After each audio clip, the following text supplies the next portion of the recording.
Welcome to the Singapore Training and Development Association's webinar series. My name is William Ledbetter, and I'll be your host for today's topic, Why Adaptive Teams Are More Successful. Change is no longer optional. Most companies are vulnerable to being disrupted. Irrelevance is around the corner. Adaptability has become a competitive advantage, not to survive, but simply to thrive. In this webinar, we will cover the principles of adaptive teams, how to turn adaptability into a competitive advantage, and build a culture of innovation.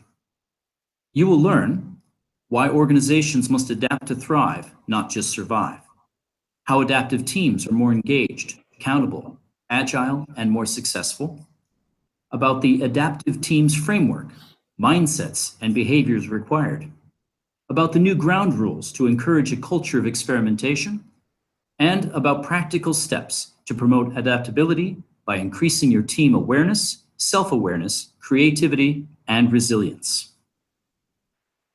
Our speaker today is Gustavo Razzetti. Mr. Razzetti helps teams and leaders ignite and accelerate a culture of change.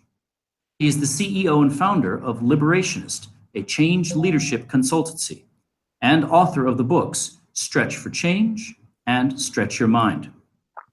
In his capacity, advising CEOs of everything from startups to Fortune 500 companies, Mr. Razzetti has been able to lead and transform organizations for over 20 years. His professional experience lies at the intersection of change leadership, personal development, and innovation.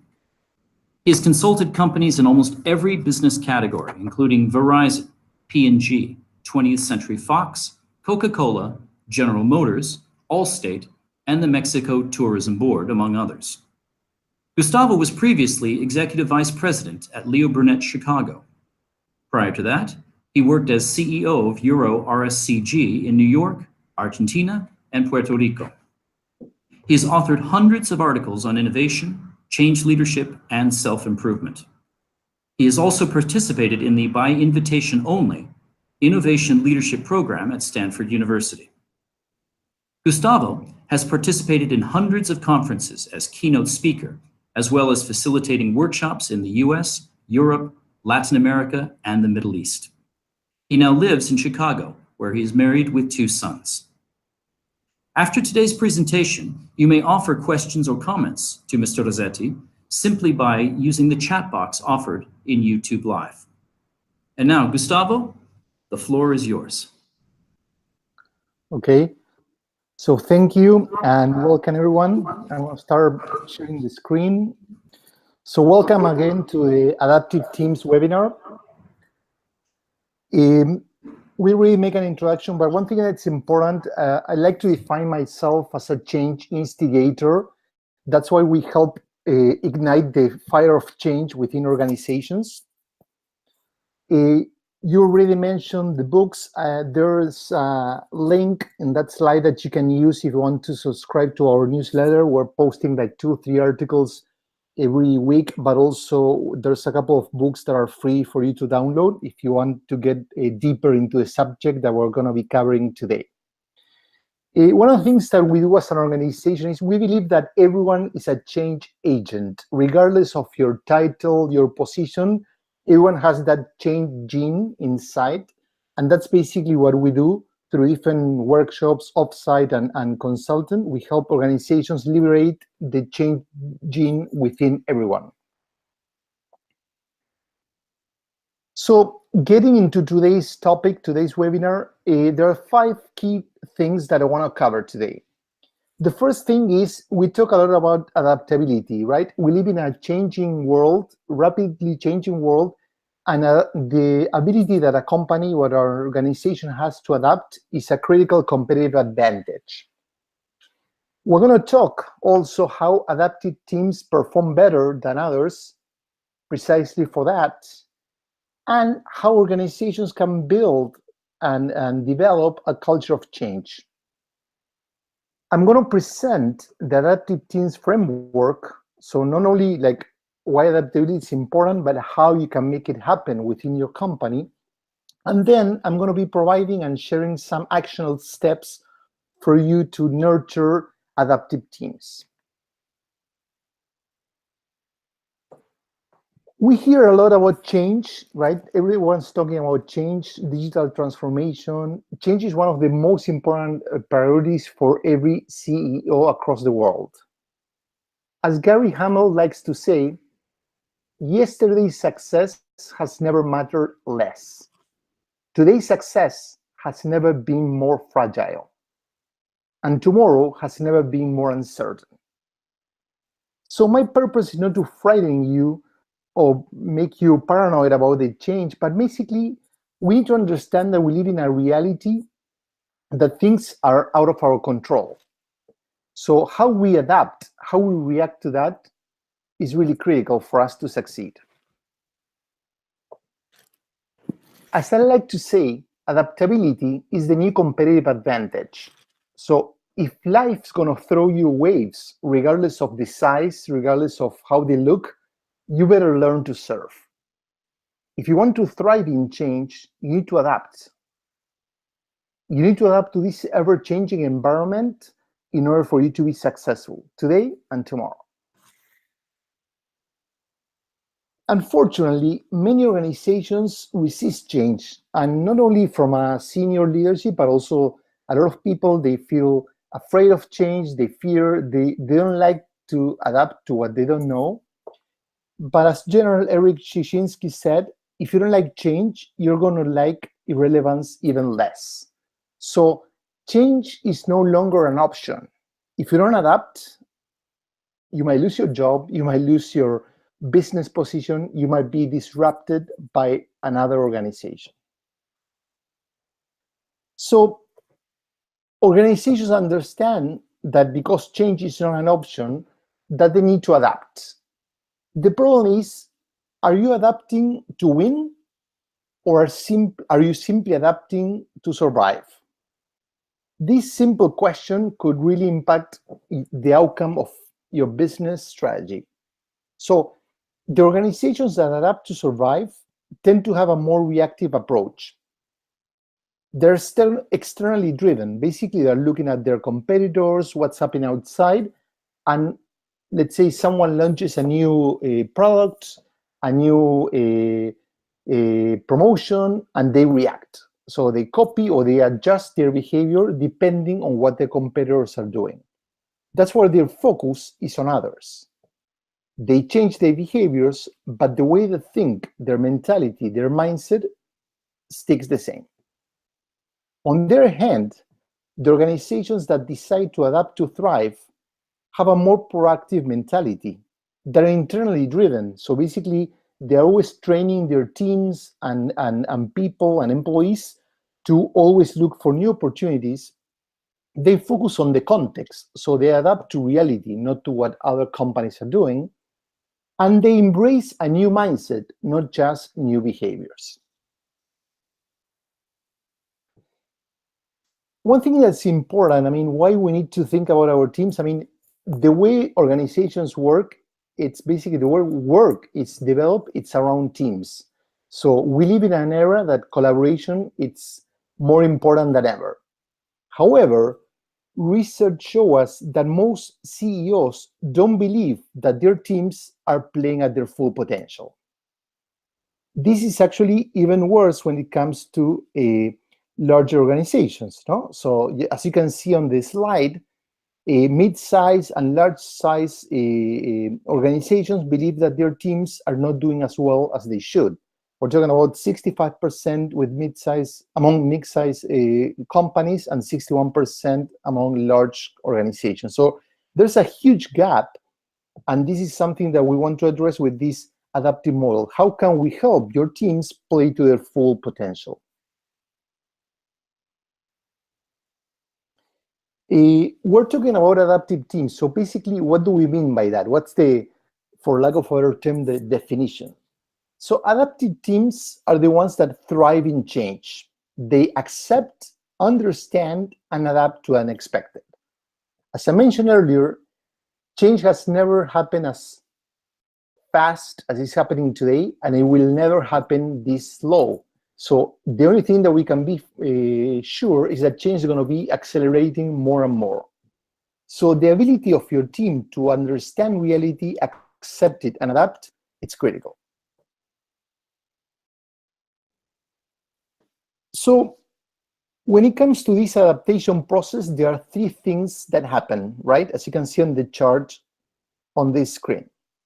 The first thing is to accept reality. So basically, what's happening outside, what's happening in the marketplace? Are there new consumer trends, new behaviors, new political conditions? What's the reality? And in spite of you liking it or not, the team accepts the reality. So you cannot change it, right? So that's the most important thing. And accepting reality doesn't mean that it's a passive behavior. On the contrary, it's being smart enough to say, well, the context is changing, the business dynamics are changing, so what can I do about it? The second question, or the second step, is to understand it. So why? What's driving, what's the reason behind those changes, and what can I do about it? And the third step is, now what? So what can I do differently? How can I adjust or adapt or modify our behaviors, our strategies to succeed in this new environment? So the important thing is, like, while other companies resist change, adaptive teams focus on accepting reality, understand the why, and then on adjusting their behaviors. The notion of adaptive teams is not just because it looks cool or interesting, but basically has very concrete benefits that we've been observing across different organizations. The first benefit is that adaptive teams are more collaborative, they are more engaged, they're more committed, because they're always thinking of how can they improve their actions, their strategies, and their collective behaviors. They also reduce procrastination because they jump into action. So they're not blaming others, they're not complaining about the things that are changing. They know that change is a norm, it's a constant, so they operate under that reality. They are more productive, once again, because they're not complaining, they're not resisting change, they embrace it. And also, that allows them to be more creative, to find new solutions to this uncertain and changing environment. Of course, that allows them to move faster than the rest. So the 5 benefits are really important for an organization or a team to succeed.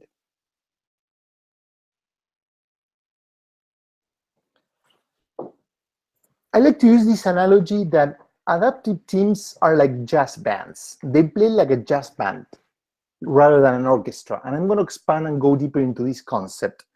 But the most important thing is the ability that adaptive teams have to be more, to improvise more, but also they flirt with disaster.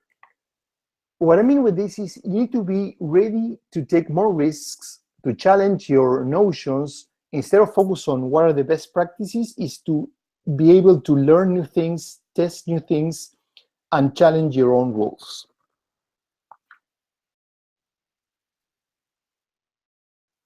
I mentioned that improvisation is part of their DNA, no? So I'm going to share a little an anecdote. If you're not a jazz expert, that's okay. But Ella Fitzgerald, who used to be a huge jazz singer, American singer, she made her biggest career mistake on a German stage back in the mid-60s. But surprisingly enough, that weird performance earned her 2 Grammy Awards, though. Ella decided to start singing Mac the Knife. It was a risky decision because she had never performed that song live before. And everything began well, but all of a sudden, she blanked. She she completely forgot the lyrics, right? And she didn't know what to do. And the band was playing, and Ella was kind of in this weird silence, trying to remember the lyrics. So instead of panicking, she started improvising and singing new verses. She completely created new lyrics out of the blue, and the band followed along. What's more interesting is that everyone in the audience believed that there was a planned improvisation. So it was something that the band and Ella had planned ahead of the performance, but it wasn't. It was just improvisation because they didn't want to look stupid in front of the audience. And people love it. People became crazy about it, and she won 2 Grammy Awards. So that's the magic of improvisation. Instead of panicking when you lose track of what's going on, your ability to create new lyrics, your ability to create new songs, new content is what's going to make you perform better. So I mentioned that the difference between a jazz band and a symphony orchestra when it comes to a team, well, symphony orchestras were designed for a more predictable world, right? They have hundreds of specialists that were trained or are trained and practice over and over for perfect executions. So when the moment comes, when they're in front of that large audience on stage, they do a wonderful job. Everyone knows which role they need to play. They're perfect. Every specialist knows when they need to play, when they need to wait. Everything's practiced and rehearsed in advance over and over until they are perfect. That's why orchestras are, like large organizations, are very hierarchical. Everyone has a title. You have the first violinists, the second violinists, the third. So there's a lot of roles, and you can see how the configuration of an orchestra, everyone has a specific space within the stage depending on the importance of those musicians. Of course, that comes at no price. There's a lot of politics, no? You want to be on the most important role. You want to be the one who plays the most, and there's a lot of politics because of that hierarchical structure. As I mentioned before, symphonies practice until they make it perfect. And of course, authority is kind of more rigid. You have the maestro who runs everything and tells, and with his body language, who should play when. So there's a lot of structure there going on. On the contrary, jazz bands are designed for an unpredictable world. The same way I mentioned that Ella had to improvise before because she forgot the lyrics, that's how jazz bands are trained. They're trained to improvise, not as an exception, but as part of their DNA. So most of the musicians know how to play both like a supporter, but also to take the lead. And one thing that is really interesting, if you ever saw a jazz band play live, that musicians take turns. So at some point, you see that the drums is captivating the audience and everything's about the drums, and then it's the piano, and the piano is at the core, and the rest of the instruments are jamming and supporting the piano player, and that keeps changing. So jazz bands are really very fluid when it comes to authority. They're very generous. So at some point, you are the lead musician, and at some point, someone else take that lead, and that's perfectly fine. And actually, the rest of the musicians kind of celebrate whoever is taking the lead at that particular moment in time. So jazz bands are much more collaborative. So this comparison helps us understand the difference between how companies used to play in a more predictable world and how teams need to embrace a more dynamic, collaborative, and generous a way of behavior to thrive in an unpredictable world.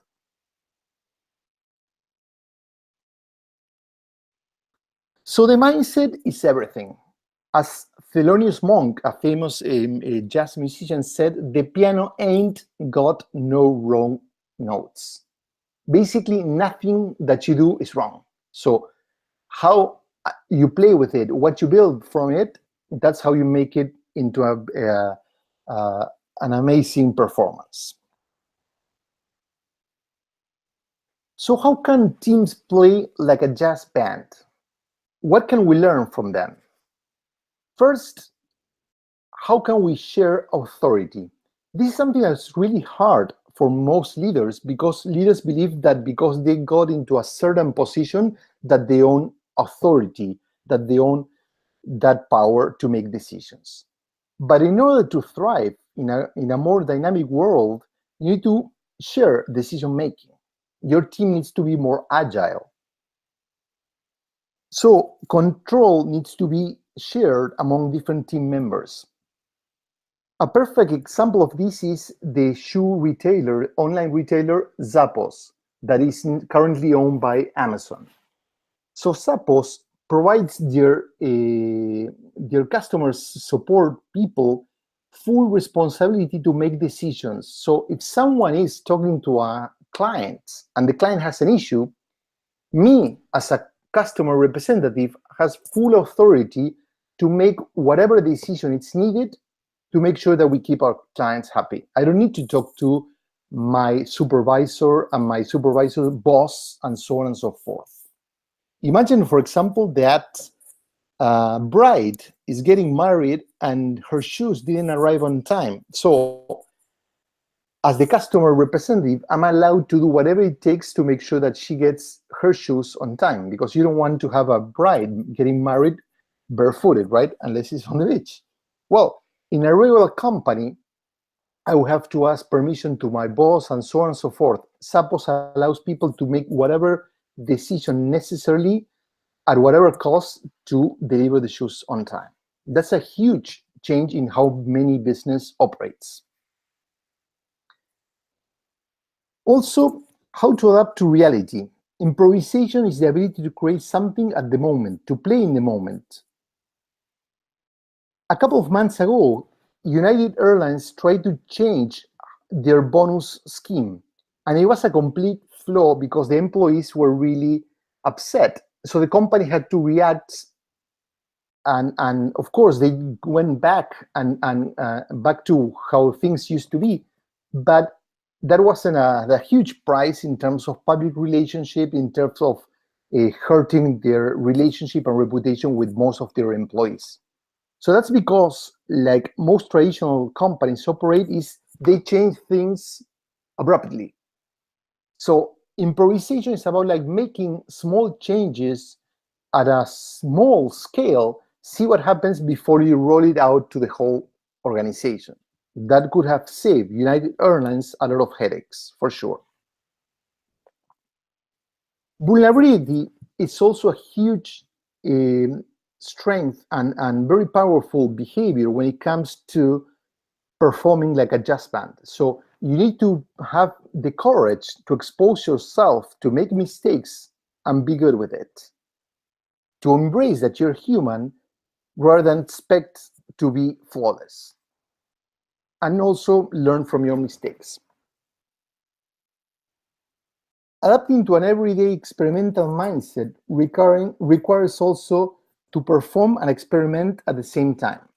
In the past, most organizations planned like a regular symphony orchestra. They design their strategy, they design their product, and they test it over and over before they launch it. Today's world, it's more about like launching something, adjusting, and continue to iterate on the go as you operate. Wrong is the new right, because the more mistakes you make, the more you can make and tweak and adjust your offering. Lastly, having fun is how people learn.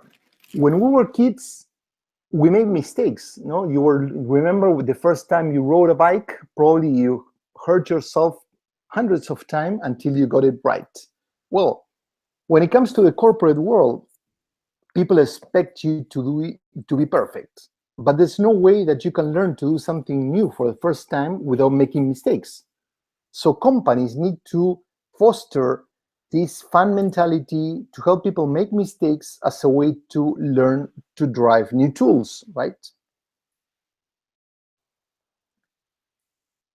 So I'm going to introduce now how we can build or design an adaptive team framework, so that it can help your teams to adapt faster. As Albert Einstein said, the measure of intelligence is the ability to change. So how you change your mindset is going to say a lot about how you perform as a team.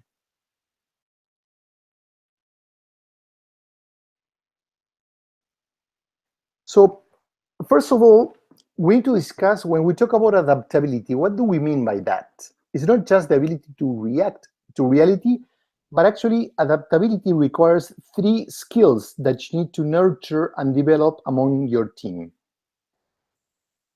The first one is self-awareness. So how well you as an individual know yourself, your strengths, your weaknesses, but most importantly, what are the things that you don't know that you don't know? So your blind spots. So how other people within the team can help you uncover and realize the things that you're missing as a person. Second, creativity. In order to adjust, in order to create new solutions in a changing world, you need to be creative, you need to experiment, you need to be more innovative. And third, resilience. We're going to make a lot of mistakes. Many of the things that we're going to implement are not going to work, they're not going to be successful. So we need to bounce back, we need to recover fast from those mistakes and be able to iterate and create new solutions.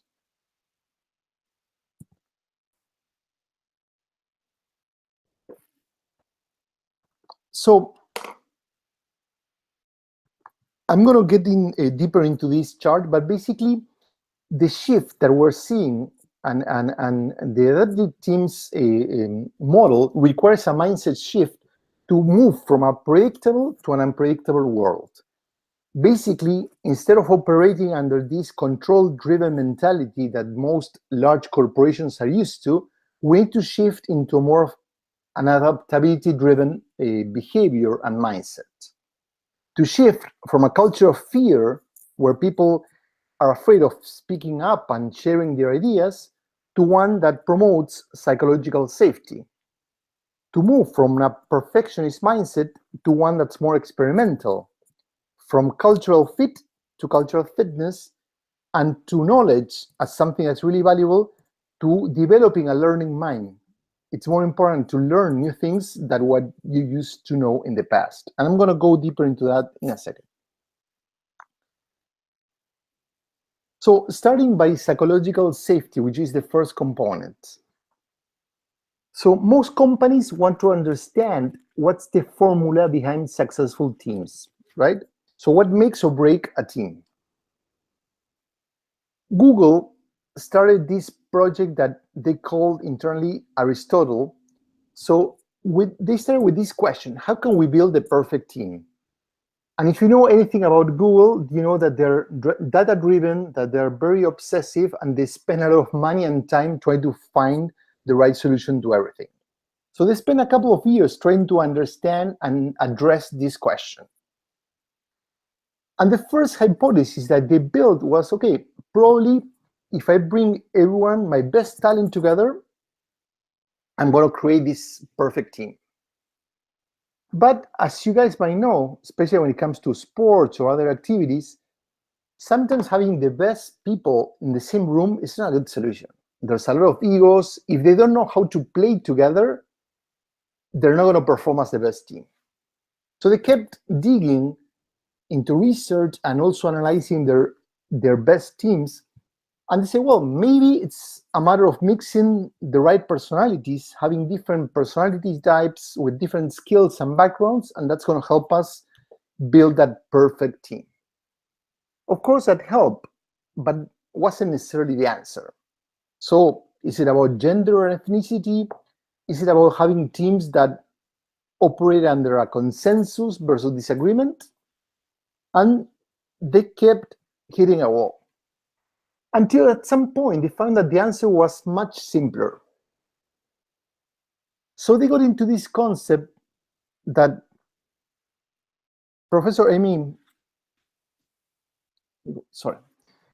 this concept that's called a psychological safety.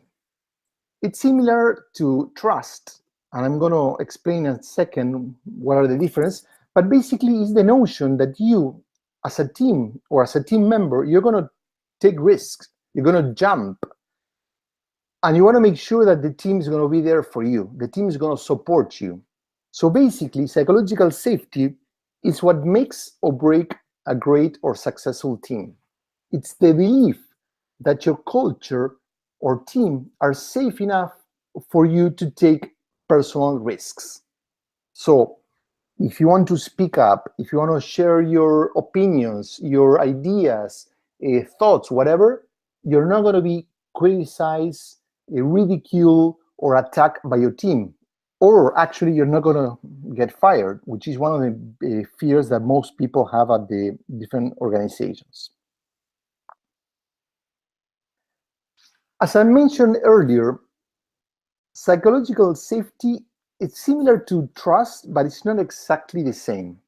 Trust is a two-way street. It's something between or among two individuals. I trust you and you trust me.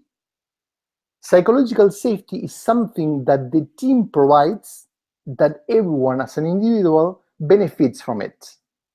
So it's a collective outcome that it's enabled by the whole team, not just by one person or by the leader. So the whole team needs to operate and play under these same rules. So that's the first part of the shift. The second shift that we need to do is like to let go of our perfectionist mindset. So in the past, organizations expected people to be perfect, to be flawless, but that's not really how we are. We're human beings, and especially when we're operating in a world that's really new. So there's a lot of things that are changing that we need to be ready for. So an example of this is what happened and recently the Dunkirk movie captured and relieved the experience of what was the largest evacuation in a war, in this case in the Second World ever, which is basically there were over 200,000 men trapped on the beaches of Dunkirk in France, and that could be the end of the British army if they weren't able to rescue those soldiers. The initial reaction, applying a traditional mindset, was we're not going to be able to make it. It's hard. It has never been done before. We don't have enough people to evacuate those guys in such a short term of time. But they kept experimenting. They tried doing different things. They actually recruited regular sailors to bring their fishing boats to help them with the rescue mission. They tried to evacuate people from the beach. Then they started doing from a concrete breakwaters, the east and west mall, and then they were able to do it. So they started experimenting on the field with different solutions until they cracked the code. Normally, as you know, the military likes to have well-laid plans. Everything needs to be designed in advance and needs to be perfect. In this particular case, they were successful because they embraced it with a more open-minded, a more dynamic and adaptive mindset that allowed them to tweak things on the go until they cracked. So the first 2 days were about changing and testing different solutions until they finally find the right one, and they started rescuing people really fast in the last days because they changed their mindset. They let go of that perfectionist mindset that most leaders tend to have. As I mentioned also, to adapt requires to experiment, to try new things, to take risks, to explore and learn. For that, you need to bring a new mentality to your team. You need to be more open to communicate. You need to provide diversity of thinking, so allow people from different voices and experiences and backgrounds to be heard. You need to have a more experimental mentality to allow people to have the freedom to try new things, but also, of course, to be more tolerant of the mistakes. So don't expect people to try new things and not get it wrong. They're not going to get it right for the first time. So it's very important to shift this mentality and allow people to embrace mistakes, not as something bad, but as a way to learn and try new things. I also mentioned that we need to move from cultural fit to cultural fitness. So when people in organizations hire new talent, they like to bring people that are going to fit with their existing culture. What happens is that by doing so, they bring people that are exactly the same as the one that they already have in place. So they repeat the culture. But culture is something dynamic, not static. You need to challenge your own culture. You need to amplify your perspective to promote diversity of thinking by bringing people that are not necessarily the usual suspects, but they're going to help you see problems with different angles, be it from a generational standpoint, be it from a different diversity, people from different countries, different walk of life. So, for example, in the tech industry, they tend to hire engineers, but you need to bring people from other industries to help you challenge how engineers solve a problem to make sure that you're being smarter and different than other organizations. You need to promote a dialogue between the old and the new elements. So instead of creating a cultural clash, create a culture that is more inclusive and understanding, and where everyone feels that they belong to both the old and new elements, rather than being or behaving in a conflict kind of situation. And lastly, the new shift is to move from knowledge to a learning mind. In the past, expertise was something that companies valued a lot.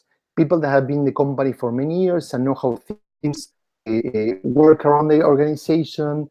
If you were an expert, now we want to hire experts. The same way symphony orchestras want to hire violinists that are the best playing that instrument.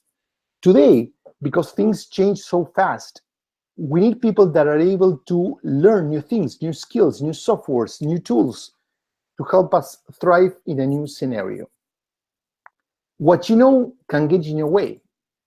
If you are an expert, you can get stuck in that expertise.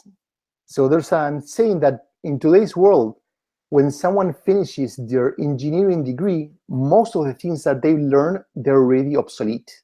That's the way how fast things are changing. So training your team to learn new things rather than stick to what they know, it's critical. And people should be both a learner and a teacher. So whoever is good at certain skill need to teach someone else. And other people need to embrace that skill set. So learning needs to be decentralized, and everyone in your organization should act as a sensor to detect organizations' need and spread that knowledge across the team.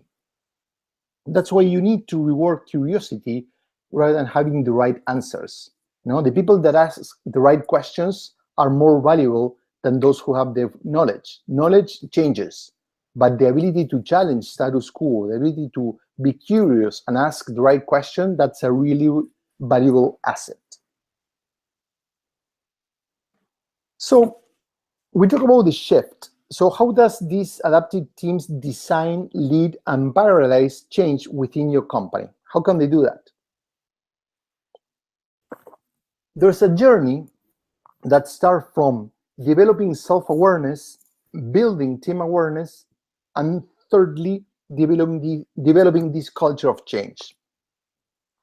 The first part is about understanding, as I mentioned at the very beginning, understanding who you are, your behaviors, what's getting in your way to embrace change, to be more successful, to overcome your own internal resistance. When it comes to team awareness, is how can we play better as a team? How can we become more adaptive? How can we embrace a learning mind? What are the behaviors that we as a whole need to embrace? And how can we help each other by embracing psychological safety to provide the right space, a safe space for everyone to try new things? And then how can you, when they know how to play the game, how this team can bring other teams to play with the same rules? So the culture of change is a byproduct of having different teams that are more adaptive. So rather than promoting a top-down approach to change, is creating these cells, these adaptive teams that can spread change across your organization. So the first part I mentioned is increasing self-awareness. So it's basically your emotional intelligence. It's how much you know about yourself, how much you're good about social awareness, how much you practice empathy, organization awareness, and you're oriented to provide service to other members, both of your internal organization and also from external customers, vendors, partners, suppliers. It's also about how you manage and how you regulate the way you communicate, the way you deal with others, the way you build those relationships. So it's about building that emotional intelligence to not only be good about knowing yourself, but also knowing how you can improve the behaviors and attitudes to engage others the right way. When it comes to building team awareness, there are three kind of components. It's having clarity. So what's the team purpose? What drives our passion? What are we trying to achieve as a team? Not just the work we do, but what's our larger outcome as a team? What's our purpose? What drives our work and passion? Then it's about defining the roles that each member plays within the team, not just your title or your specific job description, but how do you contribute and what's your main contribution and skills that you bring to the team. The second level is communication. How can we embrace ongoing feedback to help each other improve both at an individual and collective level, but also how we create a shared language that we speak and we understand each other and we can better communicate as a team. The third level, it's results driven. So how can we embrace accountability so that we own the results as a team, not start pointing fingers or blaming each other when things don't go well. So basically the team is responsible for the outcome, not each individual. And if things don't go well, we as a team need to adjust our behaviors to make sure that we meet the results that we need. That comes to in play to bring what are the blind spots that we identify collectively that we need to improve and adjust and to make sure that we can reach the goals that we set up collectively as a team. And lastly, the third step is how we ignite that culture of change, which, as I mentioned before, is about being more transparent, being more empathetic, moving faster, embracing failure, taking more risks, being more mindful as how we operate as a team, building trust, staying open to new solutions rather than sticking to the way things used to be here. So it's about challenging our own approach and being able to experiment, make mistakes, and move faster as a team and as an organization. So adaptive teams also need leaders that foster and promote a culture of what I call a culture of abundance. No? Sometimes, for whatever reason, companies operate on this culture of scarcity. They play with this, there's never going to be enough for everyone. So people are fighting among each other to get more money, a better title, a better job, a better office. Well, that doesn't help because many times companies with this culture of scarcity, they're putting everyone against each other rather than collaborating. The culture of abundance is, in a world that's changing, it's to promote that opportunities are endless and limitless, and the team needs to help you get there. So it's moving from a new model. Instead of leaders telling people what they need to do because they know better, leaders need to be more mindful and more generous, and also let people know what's best for them. Let them design their own destiny rather than you telling them how they need to operate. When it comes to rules, this is a huge important thing. Like many organizations used to define rules to have clarity, but actually in most of the cases, rules become an obstacle for teams to do their best work. So instead of having rules where everything's forbidden unless it is permitted, your rules need to be more about everything's allowed unless it is forbidden. So it's a space where unless someone tells you you cannot do something, go and do it. So encourage people to take more initiatives, to be more in charge of their own decisions rather than waiting for their boss to give them the go-ahead. We're also talking about letting go of this command and control and empowering your team, being more generous, give them more space to make more decisions, to take more decisions, to move more into action. So rather than hiding information, operate under a more transparent space where people are having access to most information on the company. When a new decision is going to be made, that they can also have an opinion before the final decision is made. As I mentioned earlier, like United Airlines, they changed the whole bonus structure and people got mad. Well, what if you're thinking about making some changes to your company? Put those changes in front of your people, let them express their opinion before you actually launch the new decisions. So rather than competing to stay on top, people collaborate to stay ahead. It's about pushing together towards a overall and shared goal rather than fighting for power.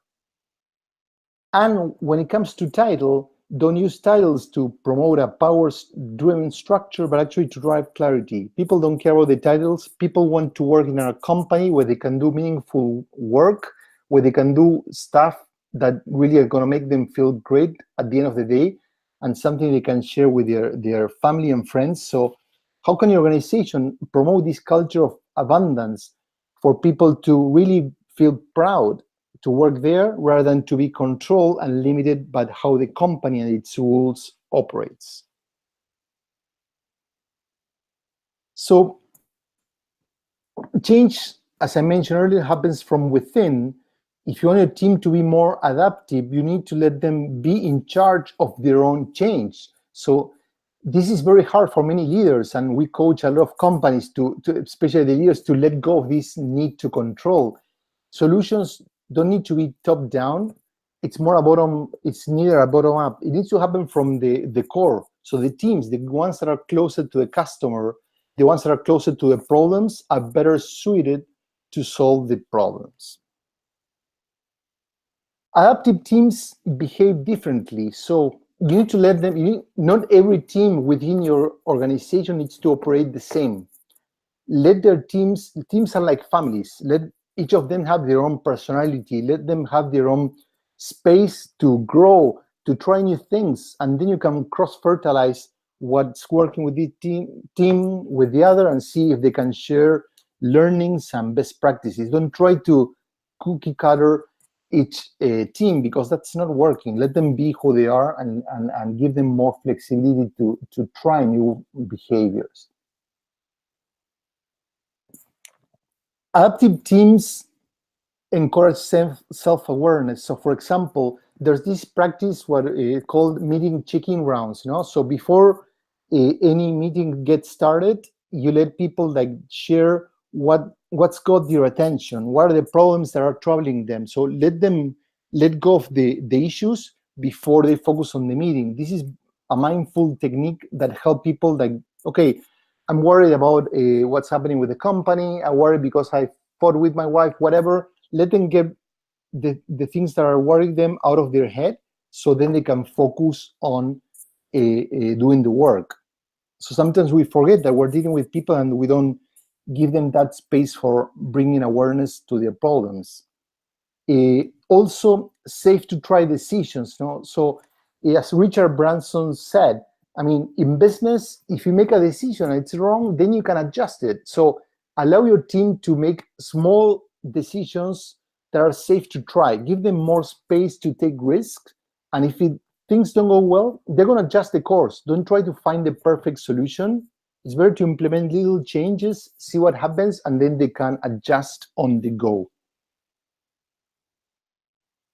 Also, another practice that we work with companies is finding accountability partners within the team. So I'm going to be your accountability partner, you're going to be mine. So whenever I'm missing something, whenever I'm making certain behaviors that are not good, you're going to call me out, you're going to help me. So embrace this notion that everyone within the team is supporting each other's back, and we're here to help you.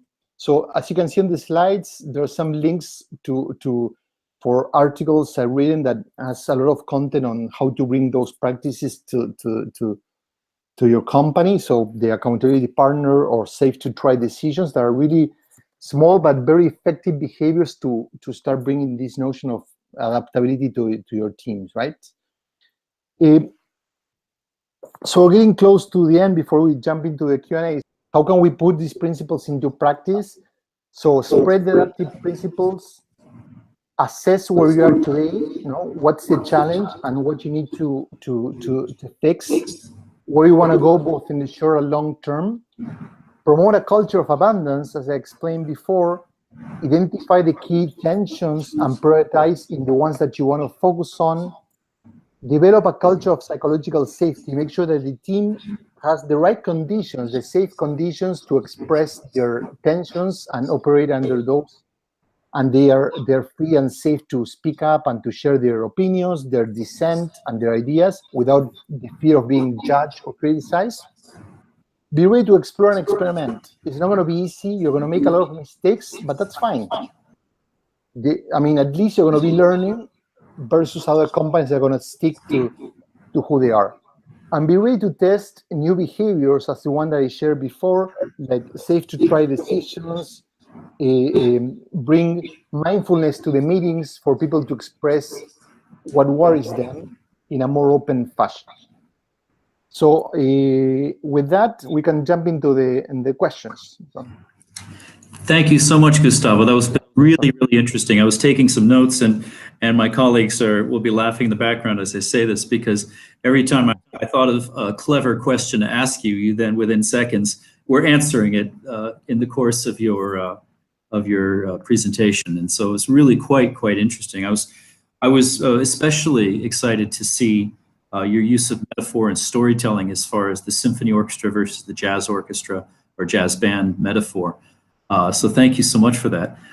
Ladies and gentlemen who are online, if you have any questions or comments you'd like to share with Gustavo, please do so in the group chat at YouTube Live. And while we're waiting for some comments or questions to come in, I'll take the host's prerogative to kick things off. Okay. Let's do it. So I was noting in my own mind a little bit some of the key aspects that you identify as being critical to a successful adaptive team. And the thing that really sat for me was the idea of culture and company's culture and how culture is malleable and changeable. And I'd like to just ask if you wouldn't mind offering your thoughts on issues of cultural intelligence vis-a-vis regional cultures. As an American living here in Singapore for the last 15 years, I've really been struck by the different cultural approaches that people in Asia have towards their work and towards their businesses versus what I was experiencing as an American in America. That is to say that here in general, larger and more well-established companies are very hierarchical in their cultures, very top-down, versus American cultures, which tend to be a bit more egalitarian. And it occurred to me that in order to be able to curate your culture, in order to maintain a high level of adaptability, you really need to have buy-in from the top here. And I was just wondering if you'd like to comment on that at all. No, absolutely. I think that you have to apply the culture filter to whatever you do. And when we always use words egalitarian and command and control, well, depending on the company, depending on the country you're operating, that means completely different things. So for sure you need to apply that cultural filter to make decisions. But I think that at the end of the day, even in American companies, there's still a lot of control. It's different to that of Asian companies. But it's still challenging for companies to let go of that need to, I'm the boss, I'm going to tell you how we need to operate. For sure. And I'd also just add on to that, as somebody who's taught in the education system here for over a decade, it's also something that is learned a behavior from the bottom up as well. So it's sort of a two-sided problem that we have here in Asia, and perhaps in Singapore specifically. We have a word here in Singapore, it's called kiasu, which means literally fear of failure. And so what you're offering, this map that you've given, this roadmap, certainly strikes at the heart of kiasuism here. One of the things we really struggle with is overcoming our fear of failure in order to take risks. Yeah, absolutely. I think that failure is something sometimes is connected to who we are, and we need to separate ourselves. No, if you fail, you're not a failure. You just fail. No, so the project failed, but you didn't fail as a person. Because if you're learning, you're not failing. You're growing as a person. I couldn't agree more. Couldn't agree more. It's certainly been one of the lessons I've been trying to teach as a facilitator here in Singapore. I don't see any comments from any of our viewers online. Since that's the case, I'm just going to monopolize some more of your time here and offer a slightly off-center for you. You mentioned you used a wonderful analogy of music, the symphony orchestra versus the jazz band. And as a former symphony orchestra musician, I can attest that you're absolutely correct. There is a huge amount of rigidity and perfectionism that comes into that kind of music, and certainly in jazz, the whole practice and process is about being able to listen in the moment and be really empathetic musically to the people around you in order to achieve that. But I'd like to offer you another example. It's not quite as clean as the music example, but if you take a symphony orchestra and a group of actors on a stage, both of which I have experience with. I also studied theater. And so I have this personal experience to share. In some ways, that's even more extreme because as actors on a stage, you have a director, right? So just as in a company situation, you also have somebody who you are accountable to. Yes. And yet, as actors on the stage, you spend a period of time under the direct control of your director. But then you are on stage in front of an audience, and at that point, it's all you. You could literally choose to ignore everything your director told you to do and go with your own gut instincts or whatever the emotion of the moment or the feeling the audience was giving you or the energy of your fellow colleagues on stage were giving you.